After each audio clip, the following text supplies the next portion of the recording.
আর Palestine নিয়ে তো যথেষ্ট বলেছি এই বয়সে আলহামদুলিল্লাহ, তবে মূল বিষয়টা এখনো বলা হয়নি, সেটা ইনশাল্লাহ আস্তে আস্তে আসবে। এতটুকু শুনেন, প্যালেস্টাইন হচ্ছে শেষ জামানার সবচেয়ে ইম্পর্ট্যান্ট জায়গা। সারা পৃথিবীর চেয়ে, সারা পৃথিবীতে যত জায়গা আছে এগুলো চাইতে সবচেয়ে ইম্পর্ট্যান্ট জায়গা হচ্ছে শেষ জামানায় প্যালেস্টাইন বা ফিলিস্তিন এবং জেরুজালেম। সারা পৃথিবীর সমস্ত কর্মকাণ্ড আখিরুজ্জামানে এই জেরুজালেমকে কেন্দ্র করে হবে। এই কারণেই জিউসরা সেখানে ঘাঁটি গেড়েছে। এটাই সেই জায়গা যেখানে ঈসা ইবনে মারিয়াম ইসলামী খেলাফত কায়েম করবেন অচিরেই ইনশাআল্লাহ। এটাই সেই জায়গা যেখানে মাসিহুদ দাজ্জালকে হত্যা করা হবে। আর দাজ্জালের চেয়ে বড় কোনো ফিতনা এই উম্মার জন্য নেই। কোন সূরা আপনাকে বাঁচাবে দাজ্জাল থেকে? সূরাতুল কাহফ। জীবনে একবারও পড়েছেন? হাত উঁচু করেন। অর্থসহ পড়েছেন? আলহামদুলিল্লাহ। 10টা আয়াত, প্রথম 10, শেষের 10 মুখস্থ করতে হবে। আল্লাহ পাক তৌফিক এনায়েত করুন। তিনি গেলেন বাইতুল মাকদিস। সেখানে গিয়ে দেখলেন মসজিদের মধ্যে একজন ব্যক্তি সালাত আদায় করছেন। দেহের গড়নটা একটু লম্বা এবং চুলগুলো কোকড়ানো, কানের লতি পর্যন্ত, রুগ্ন একটু। তাকে বলা হচ্ছে ইনি হচ্ছেন মুসা আলাইহিস সালাম, সালাত পড়ছেন। এখন কিভাবে সালাত পড়ছেন, জীবিত না মৃত নাকি বারজাখে, আমরা ব্যাখ্যা করতে পারবো না। যা তিনি দেখেছেন তাই বলেছেন, আমরা বিশ্বাস করেছি, সামি'না ওয়া আতা'না। যেমনটা আবু বকর সিদ্দিককে বলা হয়েছে রাদিয়াল্লাহু আনহু, আপনি কি মেরাজের ঘটনা বিশ্বাস করেন? আপনি কি মেরাজের ঘটনা বিশ্বাস করেন? আল্লাহ রাসূল সাল্লাল্লাহু আলাইহি ওয়াসাল্লাম এক রাতের মধ্যে বাইতুল মাকদিস গিয়েছেন, সেখান থেকে আরশে আজিম, আবার ফিরে এসেছেন, অজুর পানি গড়িয়ে পড়ছে। আবু বকর সিদ্দিক তিনি বলছেন, এর চাইতেও বড় কথা তো আমি বিশ্বাস করি, সেটা হলো আসমান থেকে কোরআন তার উপর নাজিল হচ্ছে প্রতিনিয়তই।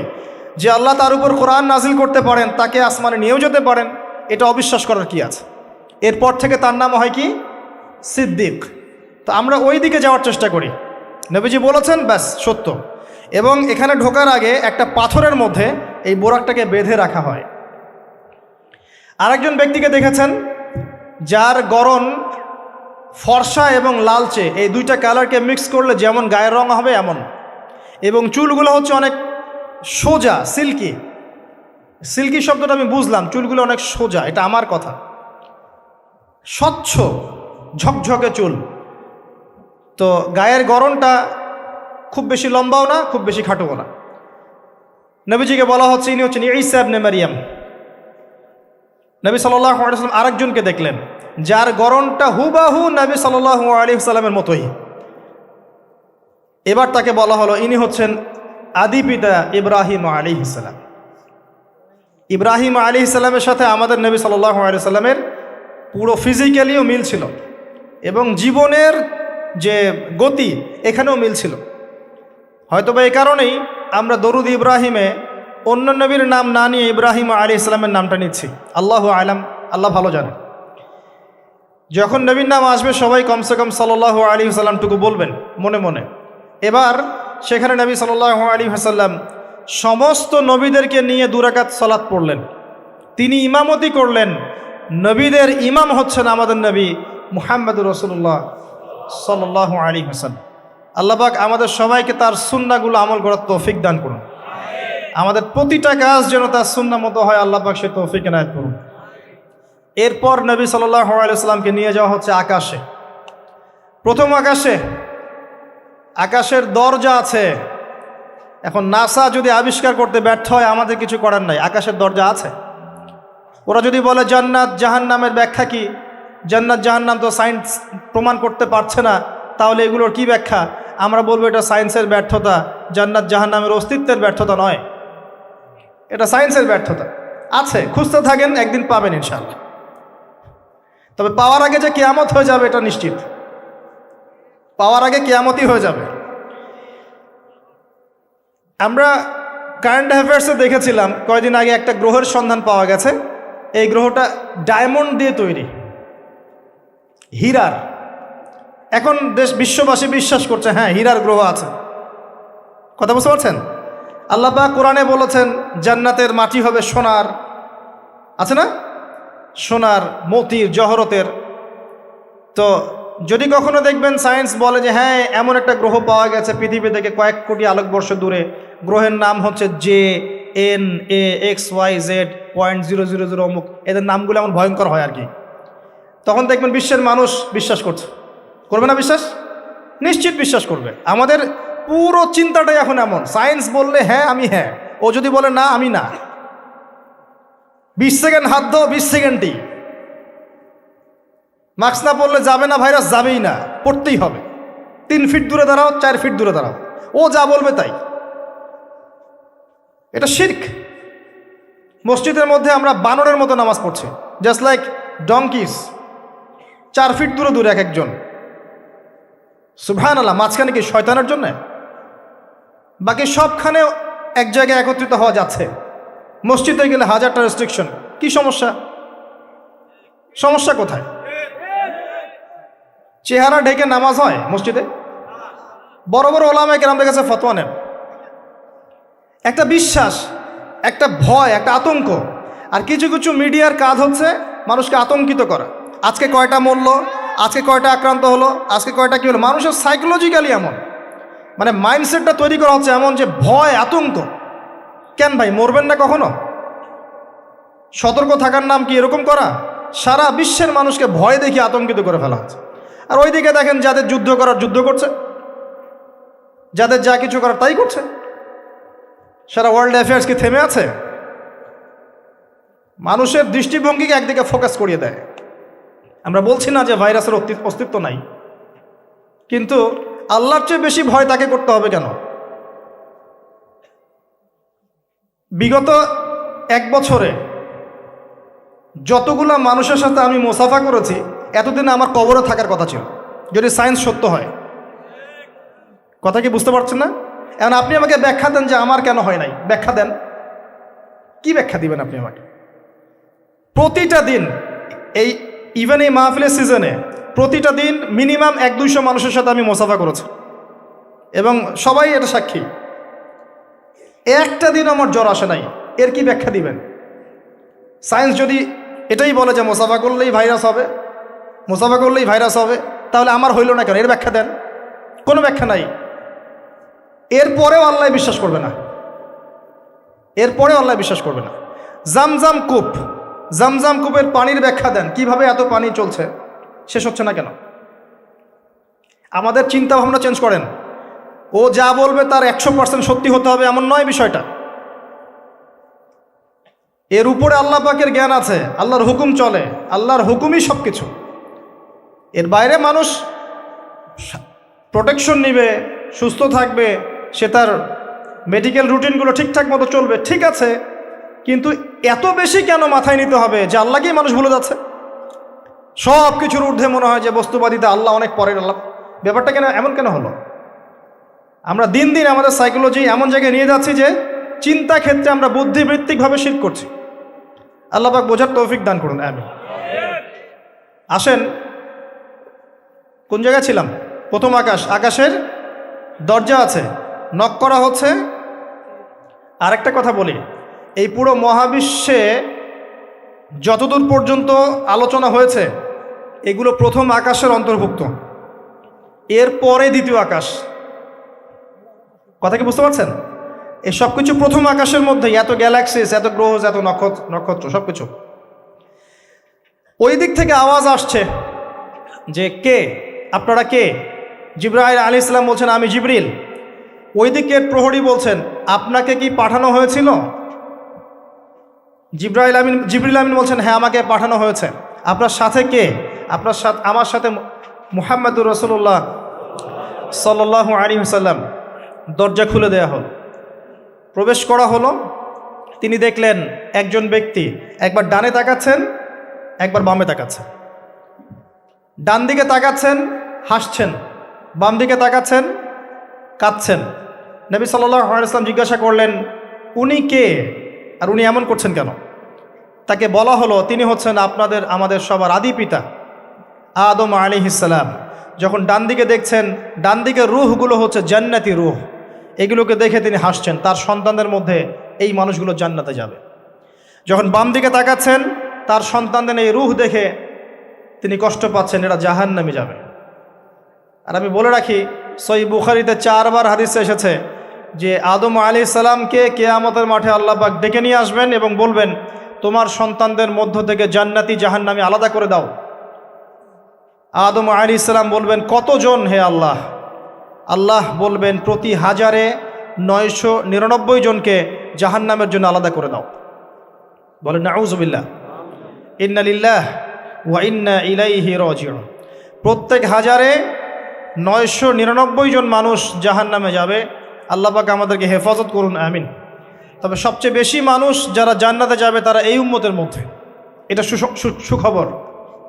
সবচেয়ে বেশি মানুষ যারা জান্নাতে যাবে তারা এই উম্মতে মুহাম্মাদের মধ্যেই হবে। তারপরেও আরেকটা দুঃসংবাদ, যে এই উম্মতের মধ্যে 73টা দল হয়ে যাবে, যার মধ্যে 72 দল জাহান্নামে যাবে, একটা দল জান্নাতি। মা আলা আলাইহি ওয়া আসহাবি, আমি যার উপরে আছি, আমার সাহাবীরা যার উপরে আছেন।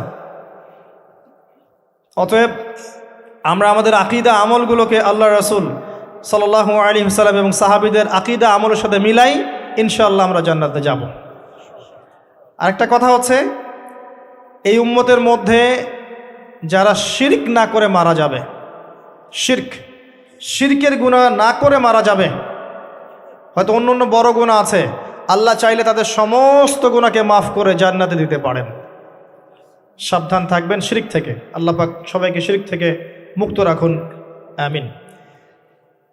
আদম আলাইহিস সালামকে দেখে তিনি সালাম দিলেন, তিনি সালামের প্রতি উত্তর দিলেন, মারহাবা জানালেন এবং এগিয়ে চললেন।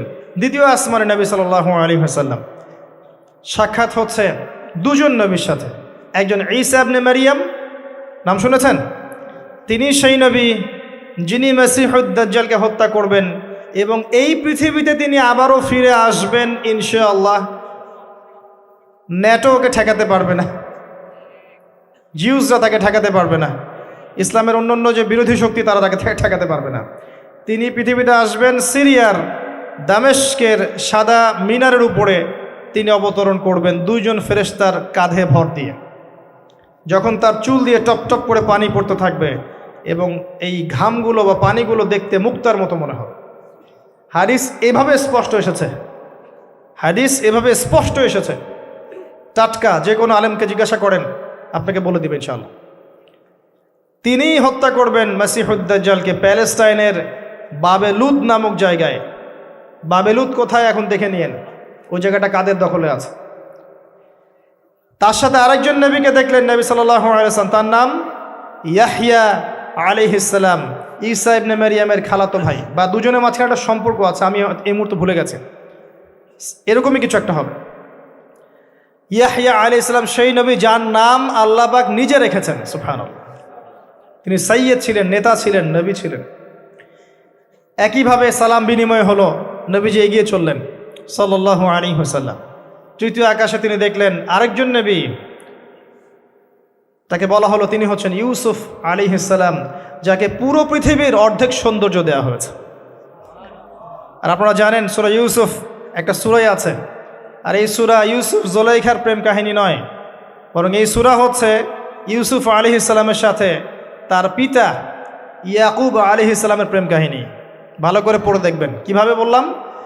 ছেলের শোকে কাতর হয়ে বাবা কাঁদতে কাঁদতে অন্ধ হয়ে গেছেন। আপনার গার্লফ্রেন্ড কি আপনার জন্য অন্ধ হয়েছে?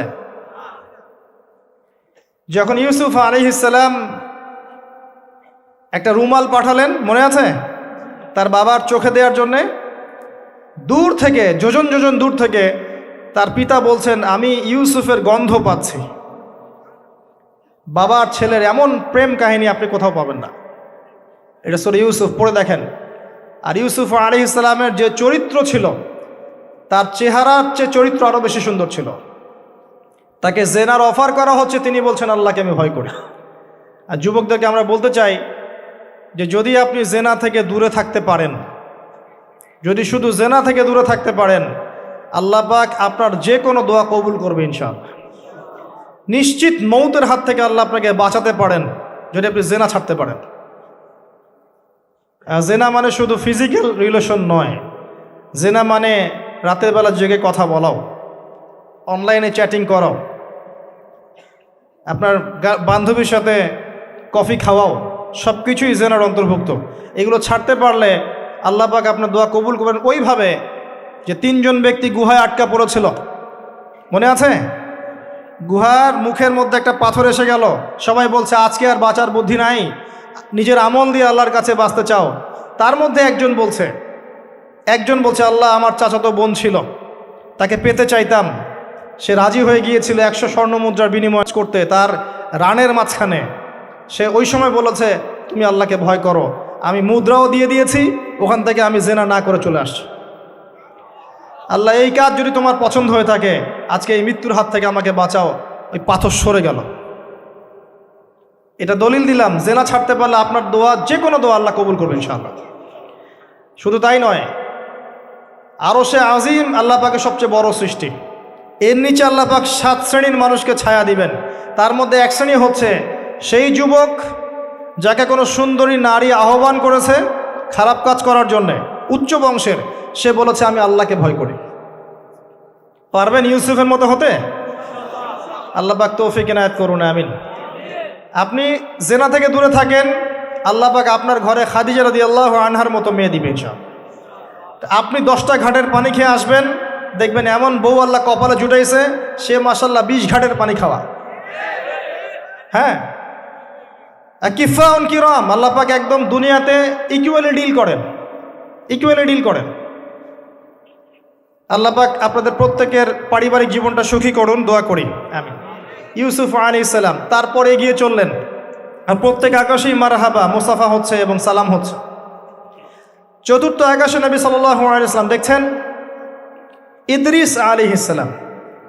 ইদ্রিস আলাইহিস সালামের কথা সূরা মারিয়ামের মধ্যেও আছে, পড়ে দেখবেন। সালাম বিনিময় হলো, নবীজি এগিয়ে চললেন। 5ম আকাশে তিনি দেখছেন হারুন আলাইহিস সালাম। কার ভাই? মূসা আলাইহিস সালামের ভাই। তিনি কিন্তু মূসা আলাইহিস সালামের সাথে ফেরাউনের সামনে গিয়ে দাওয়াত দিয়েছেন, মনে আছে? আরেকটা কথা বলি, কোরআনে দাড়ির দলিল আছে? দাড়ি বলবে নাই। কোরআনে কোথায় দাড়ির দলিল আছে বলেন তো দেখি, কে বলতে পারবেন? কঠিন প্রশ্ন। 500 টাকা পুরস্কার দেব আমার পক্ষ থেকে, জান। যদিও 500 কোনো টাকাই না, টাকার মান দিন দিন কমছে। কোন সূরায় দাড়ির কথা আছে কে বলতে পারবেন? আলেম ওলামা বাদ, তারা তো পারবেন। আমরা সিভিলিয়ানদের জিজ্ঞাসা করছি, সাধারণ জনগণ। কে পারবেন বলেন? কোন সূরায় দাড়ির কথা আছে? দাড়ি কোরআনে একটা জায়গায় দাড়ির কথা আছে, কে বলতে পারবেন? দেখছেন, আল কোরআনের আলো ঘরে ঘরে যা আলো, তাই না? স্লোগান দিয়ে কাজ হবে না ভাই, প্রত্যেক ঘরে ঘরে কোরআনওয়ালা মানুষ তৈরি করতে হবে, তারপরে আলো অটোমেটিক ঘরে ঘরে জ্বলবে ইনশাআল্লাহ। আচ্ছা যাক, আমার টাকা বেঁচে গেল। সূরা তহায় আছে। কোথায় আছে? সূরা তহার মধ্যে আছে। একটা জায়গায় দাড়ির কথা আছে, সেটা হচ্ছে হারুন আলাইহিস সালামের দাড়ি। কার দাড়ি? হারুন আলাইহিস সালামের দাড়ি। মূসা আলাইহিস সালাম ফেরাউন থেকে যে দলবল নিয়ে পার হওয়ার পরে, বনু ইসরায়েলকে নিয়ে পার হওয়ার পরে আল্লাহ পাক তাকে 40 দিন ডেকেছেন তুর পাহাড়, মনে আছে? তুর পাহাড়ে তিনি গেছেন। এই ফাঁকে বনু ইসরায়েল শিরক করা শুরু করেছে, এই যে বাছুর পূজা শুরু করেছে, মনে আছে? পড়েন নাই কখনো? বাছুর পূজা শুরু করেছে। মূসা আলাইহিস সালাম তাওরাত নিয়ে আসছেন, এসে দেখছেন যে কওমের এই অবস্থা। তিনি রাগে তাওরাত ছুঁড়ে মারলেন। তিনি প্রচণ্ড ব্যক্তিত্ব সম্পন্ন মানুষ ছিলেন, গায়রতওয়ালা। রাগে তাওরাত ছুঁড়ে মারলেন এবং এসে এই যে হারুন আলাইহিস সালাম যাকে রেখে গিয়েছিলেন যে কওমকে দেখাশোনা করবে, তার দাড়ি চিপে ধরলেন। তুমি থাকতে এরা এই অবস্থায় গেল কিভাবে? এক হাতে দাড়ি, এক হাতে চুল, চেপে ধর। তুমি থাকতে এই অবস্থা হইল কিভাবে? সূরা তহা পড়ে দেখেন। তখন হারুন আলাইহিস সালাম বলছেন যে হে আমার ভাই, আমার দাড়ি আর চুল ধরো না, এই একটা জায়গায় আছে। তার মানে দাড়ি পাওয়া যাচ্ছে কোরআনে। কিছু মানুষ তো এখন বলে কোরআন মানি, হাদিস মানি না, তাই না? ওই অজুহাত দিয়ে এখন দাড়ি রাখে না, বলে কোরআনে তো দাড়ির কথা নাই, রাখবো কেন? সুবহানাল্লাহ। আপনারাও কি এটা বিশ্বাস করেন যে আমরা শুধু কোরআন মানবো, হাদিস মানবো না? স্পষ্ট কুফরি, স্পষ্ট কুফরি। কোরআন এবং হাদিস একসাথে মিলেই শরিয়া। শুধু কোরআন মানি, হাদিস মানি না, এটা বলতে গিয়ে সে বোঝাচ্ছে সে আসলে কোরআনও মানে না। কোরআনে আল্লাহ বলেছেন ওয়ামা আতাকুমুর রাসূল ফাখুযুহ, রাসূল যা দিয়েছেন নিয়ে নাও। ওয়ামা নাহাকুম আনহু ফান্তাহু, যা থেকে নিষেধ করেছেন দূরে থাকো। তাহলে সুন্নাহ না মানলে আপনি কিভাবে কোরআন মানবেন? কথা কি বুঝতে পারছেন? আসেন, হারুন আলাইহিস সালাম সালাম বিনিময় হলো, চললেন। তারপরে ষষ্ঠ আসমানে গিয়ে দেখলেন মুসা আলাইহিস সালাম, সেই যে ব্যক্তি। সালাম বিনিময় হলো, চলে যাচ্ছেন, আর মুসা আলাইহিস সালাম কাঁদছেন, কান্না করছেন। জিজ্ঞাসা করা হলো কেন কান্না করছেন? তিনি বললেন, আমার পরে একজন যুবক নবী হবে যার উম্মত আমার চেয়ে বেশি জান্নাতে যাবে, এটা চিন্তা করে আমি কান্না করছি। তিনি হচ্ছেন মুহাম্মদুর রাসূলুল্লাহ সাল্লাল্লাহু আলাইহি ওয়াসাল্লাম। তারপরে গিয়ে চললেন সপ্তম আসমান। সেখানে সপ্তম আসমান মানে 7 নম্বর মহাবিশ্ব, সেখানে গিয়ে দেখলেন যে বাইতুল মামুর নামে একটা জায়গা আছে, ঠিক কাবা ঘরের একদম এক্স্যাক্টলি উপরে, একদম সোজা উপরে বাইতুল মামুর নামে একটা জায়গা আছে। এটা হচ্ছে ফেরেশতাদের ইবাদতের জায়গা, তারা সেখানে তাওয়াফ করেন। প্রতিদিন 70,000 ফেরেশতা, প্রতি মুহূর্তে 70,000 ফেরেশতা এখানে তাওয়াফ করে। এবং যার একবার তাওয়াফের সুযোগ হয়েছে সে আর কখনো সুযোগ পাবে না, শেষ। আল্লাহ পাকের ফেরেশতাদের সংখ্যা চিন্তা করেন তাহলে। এবার সেখানকার দেয়ালে হেলান দিয়ে আছেন ইব্রাহিম আলাইহিস সালাম, তার চেহারা একদম মুহাম্মদ সাল্লাল্লাহু আলাইহি ওয়াসাল্লামের মতো। এবং অনেক ছোট ছোট বাচ্চা তার সামনে খেলা করছে। ওই যে বাচ্চা কোরবানির কথা মনে আছে? যেসব মুমিন মুসলিমদের ছোট ছোট বাচ্চা কাচ্চারা নাবালক অবস্থায় মারা যায় না, তাদের আত্মাগুলো সেখানে চলে যায়, তারা সেখানে খেলা করতে থাকে। যারা পিতা পায়নি, যখন পিতার কথা মনে হয় খেলতে খেলতে, তখন তারা ইব্রাহিম আলাইহিস সালামের কাছে দৌড় দেয়। মায়ের কথা মনে হলে তার স্ত্রীর কাছে দৌড় দেয়। আমাদের যাদের সন্তান 2-1 মারা গেছে, এটা আমাদের পরকালে অ্যাসেট, পরকালের সম্পত্তি। কিয়ামতের মাঠে ওই ছেলে ওই মেয়ে আপনার হাত ধরবে, আঙ্গুল ধরে ফেলে বলবে, আল্লাহ আমার বাবাকে মাফ করে দাও, না হলে আমি জান্নাতে যাব না। তাই বেশি বেশি বাচ্চা কাচ্চা নিতে হয় সামর্থ্য অনুযায়ী, আর সামর্থ্য আল্লাহ দিবেন। যখন আপনি 4-5টা এরকম করে বাচ্চা কাচ্চা নিবেন, 2-1টা বাচ্চা মারা যেতে পারে, এগুলো আপনার পরকালের সম্পত্তি। আর এখন তো আমাদের জেনারেশনকে রেস্ট্রিক্টেড করার জন্যে 2টো সন্তানের বেশি নয়, 1টি হলে ভালো হয়। সুবহানাল্লাহ। মুসলিমদেরকে চতুর্দিক থেকে চাপে ফেলা, চতুর্দিক থেকে গলা চিপে ধরা। আর কি জনশক্তিতে রূপান্তরিত হলে কোনো সমস্যা আছে? চাইনিজদের জনসংখ্যা কত? চায়নার জনসংখ্যা কত? ম্যাক্সিমাম জনগণকে তারা জনশক্তিতে রূপান্তরিত করেছে। এই আপনার পশ্চিমারা ন্যাটো ম্যাটো যত কিছু আছে, চায়নার এগেনস্টে কথা বলুক দেখি কত বড় সাহস। সারা বিশ্বকে নিয়ন্ত্রণ করে ফেলছে ওরা এখন। কই, তারা তো আর তারা যখন দেখেছে যে আমাদের আর প্রয়োজন নাই, তখন তারা একটা লস দিয়েছে ওদের কান্ট্রিতে। এটা মুসলিমদের জন্য প্রযোজ্য নয়। যাই হোক, সন্ততি ওখানে গিয়ে মারা গেলে আপনার অ্যাসেট। এরপরে আসেন, যারা ইচ্ছা করে সন্তান হত্যা করছে, গর্ভের সন্তান যখন জানছে যে এটা মেয়ে, তখন তাকে ফেলে দিচ্ছে। আবার অবৈধ সন্তান যারা অ্যাবর্শন করে নষ্ট করছে, এই যে হত্যাগুলো, এই প্রাণগুলোকে আল্লাহ পাক কিয়ামতের মাঠে জীবন্ত করবেন এবং তাদেরকে দেখিয়ে ওই ব্যক্তিদেরকে চার্জ করা হবে যে কি অপরাধে তাকে হত্যা করা হয়েছে। সতর্ক হয়ে যান। আল্লাহ পাক এটাও বলেছেন, দারিদ্র্যের ভয়ে সন্তানকে হত্যা করো না, রিজিক আল্লাহ দিবেন ইনশাআল্লাহ।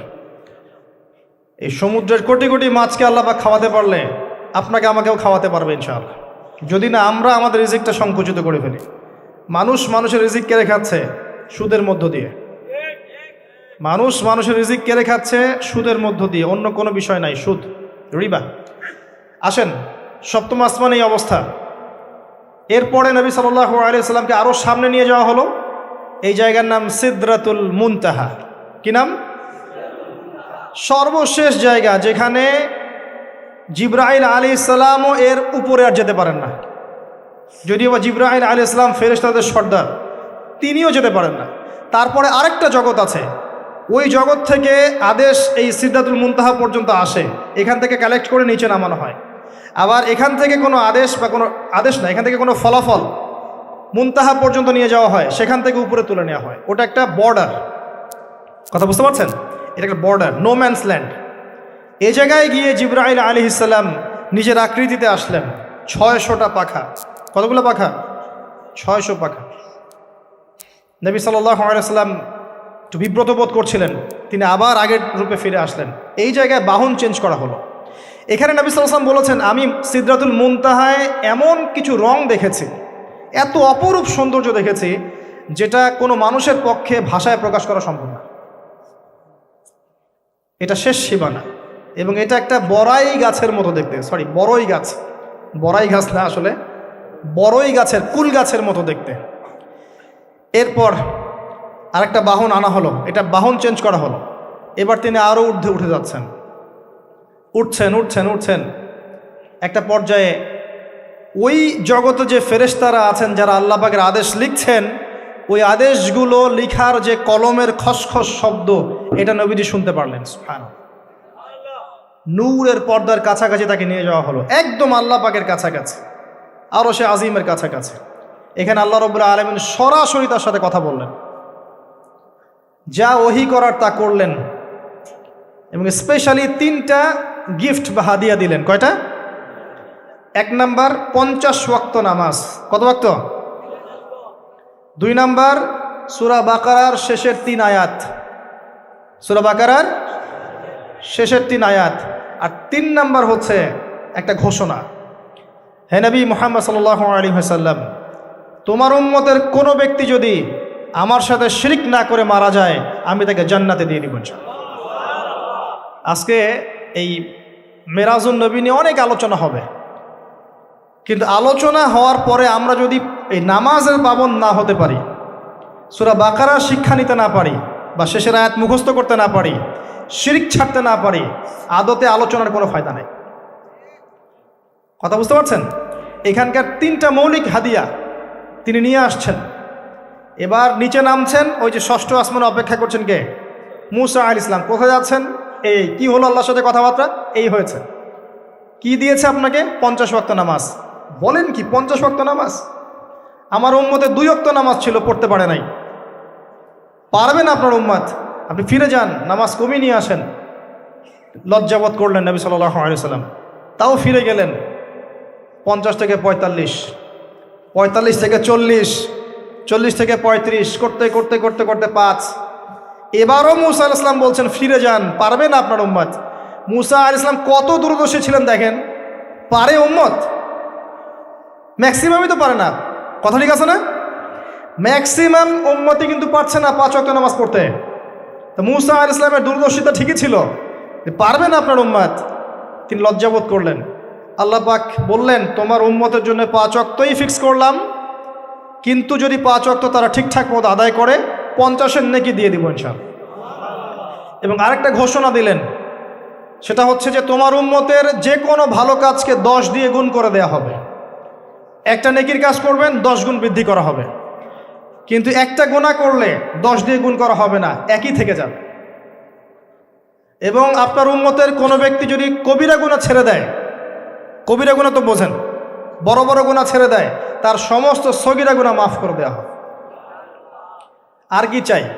এবার নবী সাল্লাল্লাহু আলাইহি ওয়াসাল্লাম ফিরে আসছেন। এবার শোনেন আমাদের শিক্ষা। ফিরে আসছেন, আসার আগে তাকে জান্নাত জাহান্নাম দেখানো হয়েছে। নবী সাল্লাল্লাহু আলাইহি ওয়াসাল্লাম যে বিষয়গুলো দেখেছেন, এর মধ্যে যেগুলো হাদিসে এসেছে আমি খুব সংক্ষিপ্ত আকারে বলছি, এবং এখান থেকে আমরা শিক্ষা নেবেন। মনে রাখবেন, এখন যেগুলো বলছে এগুলো এই উম্মতের জন্য খাস, আমাদের উম্মতে মুহাম্মাদের জন্য খাস। তিনি আসছেন, বারজাখের জগতি হোক আর জাহান্নামের শাস্তি হোক। একজন ফেরেশতাকে দেখলেন, তার মুখে হাসি নাই। কি নাই? জিবরাইল আলাইহিস সালামের সাথে কথোপকথন হচ্ছে, তিনি নবীজিকে সালাম দিলেন, সালামের উত্তর দেওয়া হলো, কিন্তু মুখে হাসি নাই। বাকি সবাই তার সাথে হাসি মুখে সাক্ষাৎ করেছেন, এই ফেরেশতা বাদ দিয়ে। তিনি জিজ্ঞাসা করছেন জিবরিল আলাইহিস সালাম, তার মুখে হাসি নাই কেন? তাকে বলা হলো এই ফেরেশতার নাম হচ্ছে মালিক। কি নাম? সূরা যুখরুফের মধ্যে আছে, তার নাম হচ্ছে মালিক। আল্লাহ পাক তাকে জাহান্নামের প্রহরী বানিয়েছেন, জাহান্নামের চিফ অফ কমান্ড মালিক। যখন থেকে আল্লাহ পাক তাকে এই দায়িত্ব দিয়েছেন তার মুখের হাসি উঠে গেছে। আল্লাহর কাছে পারমিশন চাওয়া হচ্ছে, জাহান্নাম দেখতে চাই। আল্লাহ পাক দেখার পারমিশন দিলেন। নবী সাল্লাল্লাহু আলাইহি ওয়াসাল্লাম দেখে বললেন সেখানকার বেশিরভাগ অধিবাসী হচ্ছে নারী জাতি, এবং তিনি বললেন জাহান্নামে যাবে উদ্ধত এবং অহংকারীরা। জান্নাত দেখতে চাই, দেখানো হলো। জান্নাতের ডিটেলস বর্ণনা নবীজি দিলেন ফিরে এসে। এমনকি উমর রাদিয়াল্লাহু আনহুর একটা রুম, একটা কক্ষ, একটা গোরফাও দেখে এসেছেন। ঢুকতে চেয়েছেন, ঢোকেন নাই। পরে বলেছেন, ওমর আমি তোমার ব্যক্তিত্বের কথা চিন্তা করে সেখানে ঢুকিনি, দেখেছি জান্নাতে তোমার ঘর আছে। একটা আওয়াজ শুনেছেন, মিষ্টি কণ্ঠস্বর। কিসের কণ্ঠস্বর? মিষ্টি কণ্ঠস্বর। তাকে বলা হচ্ছে এই কণ্ঠস্বর হচ্ছে বেলাল রাদিয়াল্লাহু আনহুর আজানের কণ্ঠস্বর। খরম, খরম জুতা আছে না, খরম, এর খটখট আওয়াজ শুনেছেন। নবীজি জিজ্ঞাসা করছেন কার? বলা হচ্ছে এটা বেলাল রাদিয়াল্লাহু আনহুর। বেলাল রাদিয়াল্লাহু আনহুকে বলা হলো আপনি কি এমন আমল করেন, হে বেলাল তুমি কি এমন আমল করো যার কারণে এই মর্তবা হচ্ছে? যখনই জান্নাতে যাই আমাকে দেখানো হয়, দেখি তুমি তোমার পায়ের পদধ্বনি সামনে সামনে আছে। তখন বললেন, ইয়া রাসূলুল্লাহ আমি তো আসলে এক্সট্রাঅর্ডিনারি কোনো আমল করি না, কিন্তু আপনারা যা করেন তাই করি। কিন্তু যখনই আমি অজু করি, আমার অজু ছুটে গেলে আমি অজু করি, আর অজু করেই আমি 2 রাকাত নফল সালাত পড়ি, তাহিয়াতুল ওযু, এতটুকু কাজ করি। নবীজি বলেন এটাই সেই কাজ যার কারণে তোমাকে জান্নাতের এই মর্তবা দেওয়া হয়েছে। নবীজি আসছেন, দেখানো হচ্ছে। এবার শোনেন, দেখানো হচ্ছে একদল মানুষ যাদের আঙ্গুলগুলো লম্বা লম্বা, তামার তামার লম্বা নখর। নখর বোঝেন? নখর। গাল এভাবে হ্যাঁচড়াচ্ছে, গাল, নিজের গাল নিজে হাসড়াচ্ছে এবং নিজের দেহ থেকে গোশত তুলে ফেলছে, ভক্ষণ করছে। নবীজি জিজ্ঞাসা করলেন সাল্লাল্লাহু আলাইহি সাল্লাম এরা কারা? কি কারণে এদের শাস্তি হচ্ছে? তাকে বলা হলো এরা আপনার উম্মতের সেই সব ব্যক্তি যারা সবসময় গীবত আর সমালোচনায় ব্যস্ত থাকে। শিক্ষা নিয়ে নেন, আমার মনে হয় না আমার কিছু বলার প্রয়োজন আছে। এরা আপনার উম্মতের সেই সব ব্যক্তি যারা আপোষে গীবত, অপবাদ এবং সমালোচনায় ব্যস্ত থাকতো। তার মানে এই উম্মতের একটা বড় সমস্যা হবে গীবত। এটা কিন্তু দেখে এসেছেন নবীজি, ফিউচার, তাই না? এটা বারজাখের শাস্তি চলছে, এটা অন্য একটা জগৎ যেটাকে আপনি এখানকার সময় স্থানকাল দিয়ে ব্যাখ্যা করতে পারবেন না। এটা টাইম ট্রাভেলিংয়ের মতো। নবীজি আসছেন সাল্লাল্লাহু আলাইহি ওয়াসাল্লাম, দেখছেন, listen to me very carefully. এবার নবীজি দেখছেন এক শ্রেণীর মানুষ, পেট এইরকম ফোলা, অট্টালিকার মতো পেট ফোলা, আর ভিতরে সাপ কিলবিল করছে, এবং এদেরকে রক্তের নদীতে ফেলে মাথাটা ফাটিয়ে দেওয়া হচ্ছে। নবী জিজ্ঞাসা করলেন সাল্লাল্লাহু আলাইহি ওয়াসাল্লাম এরা কারা? মর্মান্তিক শাস্তি দেওয়া হচ্ছে, এরা কারা? এরকম শাস্তি দেয়া হচ্ছে, আপনি দেখলে আপনার কেমন লাগবে? নবীজিকে বলা হচ্ছে সাল্লাল্লাহু আলাইহি ওয়াসাল্লাম এরা আপনার উম্মতের এই সব ব্যক্তি যারা ছিল সুদখোর, রিবাখোর। মানে এই উম্মতের অন্যতম বড় সমস্যা হবে রিবা, যেটা আমি বলেছি, প্রতিটা সেক্টরে রিবা। সবচেয়ে নিম্ন পাপ নিজের মায়ের সাথে জেনা করা, সবচেয়ে উচ্চ পাপ আল্লাহ এবং তার রাসূলের সাথে যুদ্ধ করা, এটা হলো সুদ।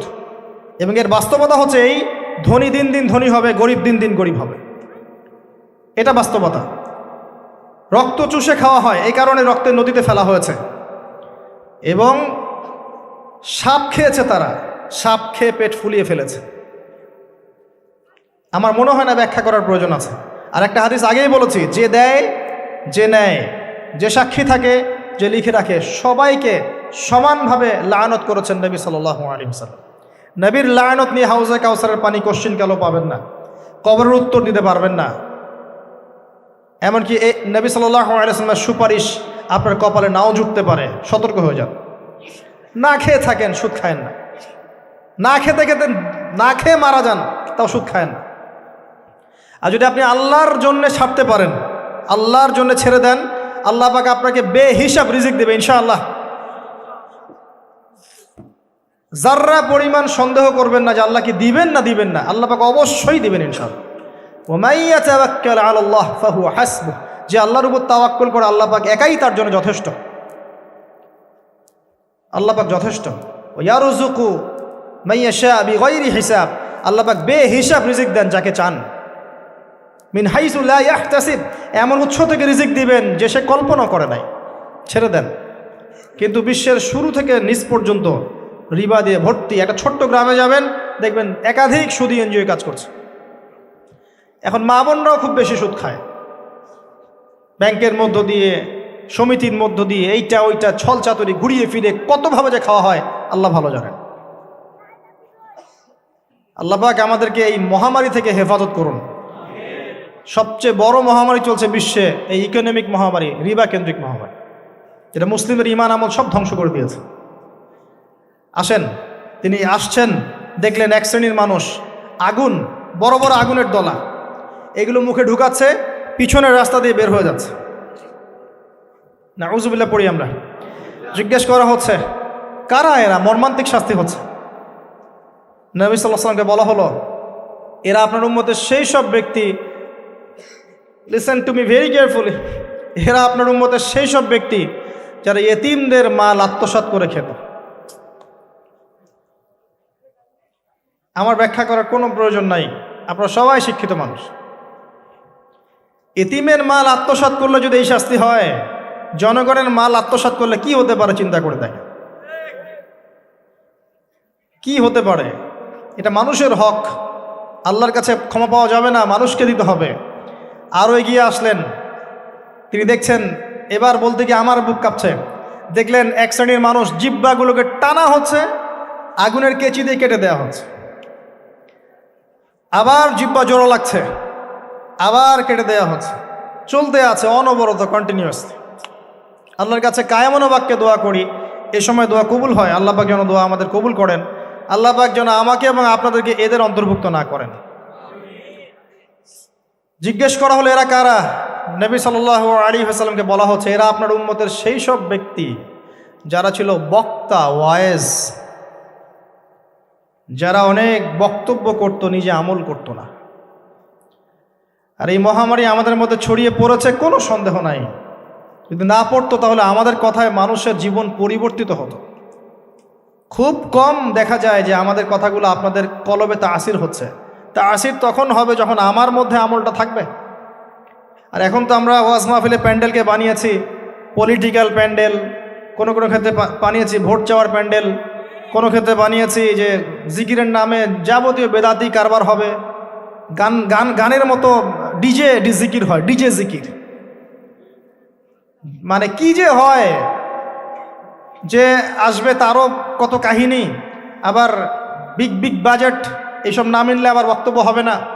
তারপর দেখা যাবে 1 ঘন্টা কথার মধ্যে গাল গল্প কেচ্চা কাহিনী 50 মিনিট, আর বাকি 10 মিনিট একে অপরের সমালোচনা, কি শেষ, ওয়াজ মাহফিল মাশাআল্লাহ শেষ। খুব কম ওয়াজ মাহফিল আছে জনগণকে বলবেন কি শিখলেন আজকে ওয়াজে, বলবে হ্যাঁ সুন্দর সুর করে কিছু কথা বলেছে, কি শিখেছে, আমার কি বললাম ঠিক বুঝতে পারলাম না। Out of content, out of topic, কোনো কনস্ট্রাকটিভ কথাবার্তা নাই। তো এছাড়াও জানা অনুযায়ী আমল না থাকলে এই অবস্থা হবে। আল্লাহ পাক আমাদেরকে হেফাজত করুন, আল্লাহ পাক আমাকে এবং আপনাদের সবাইকে হেফাজত করুন, আমিন।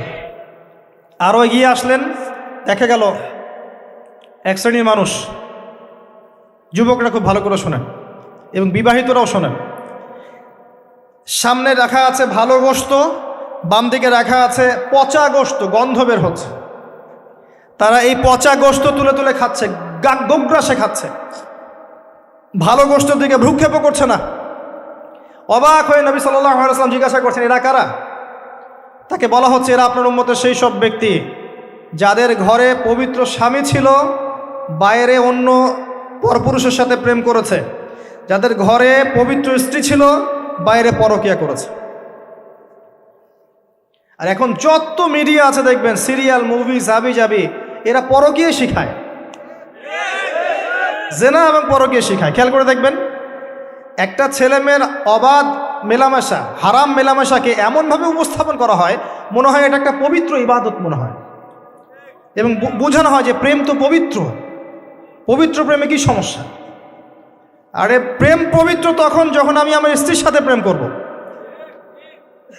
আর দেখবেন যতগুলো এই যে মুভিজ, আপনার সিনেমাস, ফিল্মস, গান, নাটক, এগুলোর মূল থিম কিন্তু হারাম প্রেম। অল্প কিছু আউট অফ অন্য অন্য থিমের মধ্যে আছে। দেশ নিয়ে কতগুলো মুভি হয়েছে, কতগুলো নাটক হয়, ইসলাম নিয়ে কতগুলো হয়, শ্রদ্ধা ভক্তি এগুলো নিয়ে কতগুলো হয় দেখবেন।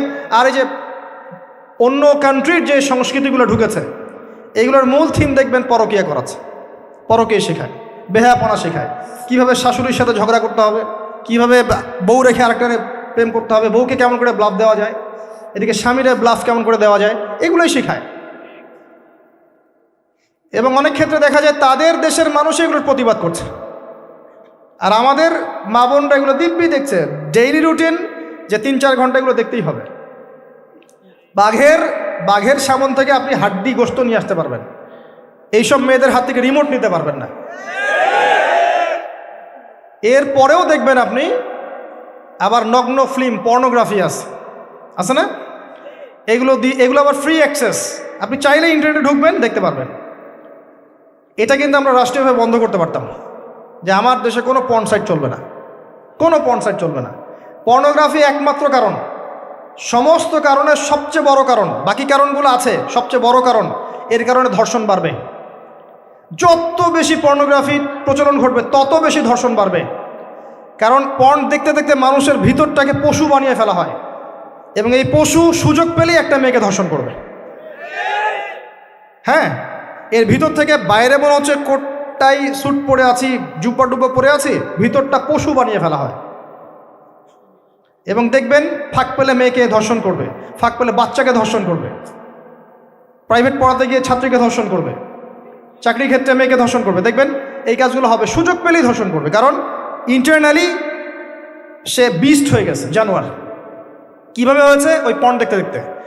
যারা এটাতে এডিক্টেড, তখন মনে হয় যে জগৎটা মনে হয় এমনই, একটা মেয়ের দিকে সে আর শ্রদ্ধা, সম্মান, ভালোবাসার দৃষ্টিতে দেখতে পারবে না। মেয়ের দিকে তাকালেই মনে হবে গোশতের টুকরা, খালি ভক্ষণ করতে হবে। হ্যাঁ, মাইন্ডসেটটা চেঞ্জ করে দিবে আপনার। মানে আমি আপনাকে বলি, পবিত্র ভালোবাসাটাকে যৌনতা দিয়ে ট্রান্সফার করা হয়েছে এই বিশ্বে। ভালোবাসা একটা ডিভাইন জিনিস, আল্লাহর পক্ষ থেকে আসে, ডিভাইন একটা জিনিস, অলৌকিক। মানে যখনই আপনি দেখবেন কাবিন হবে এবং আপনি কালিমা পড়ানো হচ্ছে, আপনি বলছেন কবুল, ইমিডিয়েটলি আপনি ফিল করবেন অপরিচিত একটা মেয়ে, আপনি যাকে দেখেন নাই, বাবা মা বিয়ে ঠিক করেছে, আল্লাহর পক্ষ থেকে ডিভাইন একটা ভালোবাসা চলে আসবে, মায়া, একটা মহব্বত, রহমত। এটা তারা ফিল করতে পারবে যারা পর্ন অ্যাডিক্টেড নয়। যারা পর্ন অ্যাডিক্টেড, দেখবেন ওই স্ত্রীকে তার ভালো লাগবে না, তার মনে হবে এর চেয়ে ওই মেয়েটা সুন্দর, তার চেয়ে ওই মেয়েটা সুন্দর, তার চেয়ে ওই মেয়েটা সুন্দর, কারণ তার মাথাটা এরকম বিক্ষিপ্ত, পাশবিক। এবং ম্যারিড লাইফেও সে দেখবেন স্ত্রীকে স্যাটিসফাই করতে পারবে না, নিজের উপর জুলুম করতে করতে নিজের সব যৌন ক্ষমতাও নষ্ট করে ফেলবে। আর একাধিক বিয়ে তো অনেক দূরের কথা, একটাই তার কাছে অনেক ভারী মনে হবে। পরে এসব ট্রিটমেন্ট করে কোনো লাভ হবে না। আল্লাহর দেওয়া সম্পদ নষ্ট করলে ট্রিটমেন্ট দিয়ে আসলে কোনো কাজ হয় না।